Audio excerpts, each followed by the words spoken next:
Apache attack helicopters. And while the appropriate people are coming to the desk, Secretary, can I ask you, would it be fair to say that the defence budget is under pressure? Senator Van, the government has made very clear that the strategic circumstances that we find ourselves in are very challenging. The Deputy Prime Minister has said it's important in those circumstances for defence to make very deliberate and hard choices about our priorities to make sure that we're responding to the priorities of the government of the day. Inflation is impacting on our budget. Supply chain price increases, particularly internationally. There's fluctuations in currency valuations. All of these things are impacting on the defence budget. They are also impacting on every other Commonwealth line of effort. So while, yes, it's true to say that we are challenged by the need to prioritise, it's also true to say that the government has given us the resources that it can to get after the priorities that the government, through the DSR, has identified as the ones that it believes are the really important ones to go after in our circumstances. Thank you. So, in a yes or no, it's important where you can save money to save money. We are looking for efficiencies. Thank you. Lieutenant General Stewart, good to see you again, and Major General King, good to see you too. The Apache attack helicopter, does that still remain a priority for Army?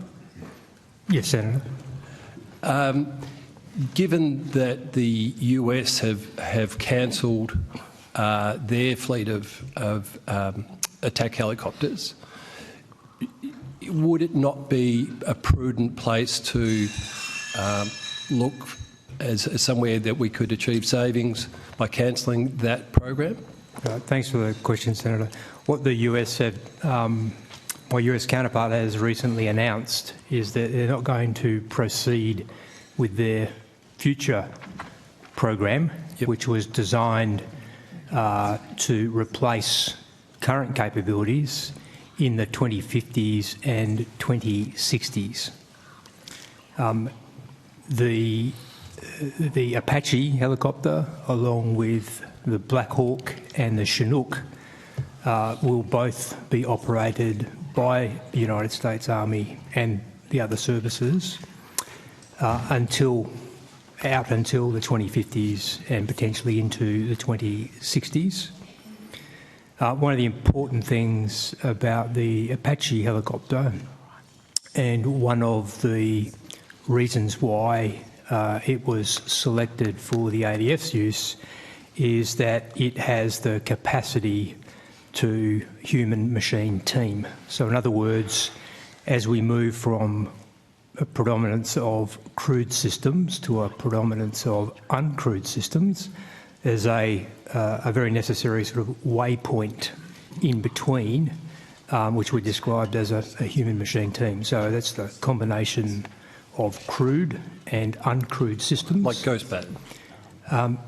That would be another analogy. So the Apache helicopter has already that interface that allows it to become the central and controlling node for a system of uncrewed systems that are working with and to the crewed system. So, is there an uncrewed system in the works? I'm not aware of that program.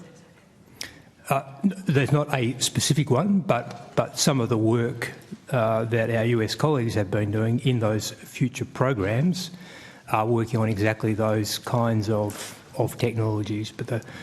And the Japanese have also cancelled their attack helicopter fleet, is that true? I believe that's the case, but they're still operating those aircraft, I think at least for the next decade to 2 decades. So time is important here. Sure. The US decision is in relation to their FARA program. There hasn't been any announcement on their future vertical lift program, which looks at what we would today call battlefield aviation, Yep. but also designed to be replacing the current generation of aircraft in the 2050 to 2060 timeframe. So we're looking at the next 3 decades, essentially, of having a capability that will assist us in making the necessary transition from crewed to human-machine teams, and obviously then uncrewed systems. And that's what was behind the US's decision, wasn't it? They said in their announcement, we are learning from the battlefield, particularly, especially in Ukraine, and that's what's changed their view of these crewed systems. I know there is work going on into uncrewed systems, not just teaming ones.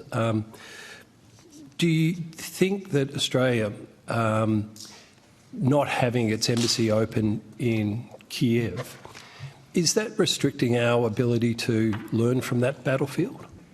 Oh, Senator, that's not in my lane, so I'd have to defer to others to answer your question there. But Army has its own intelligence, often, with posts, maybe ours, maybe not ours, shares, headquarters or shares posts with our diplomatic people.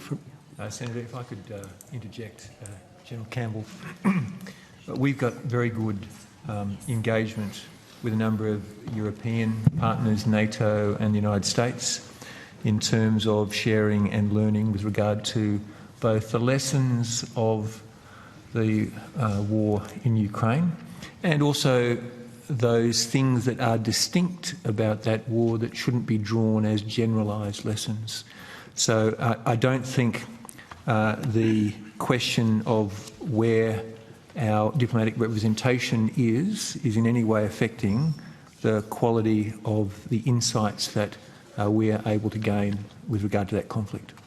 I'm not sure I agree with you, but I hope that's true. Thank you, Chair.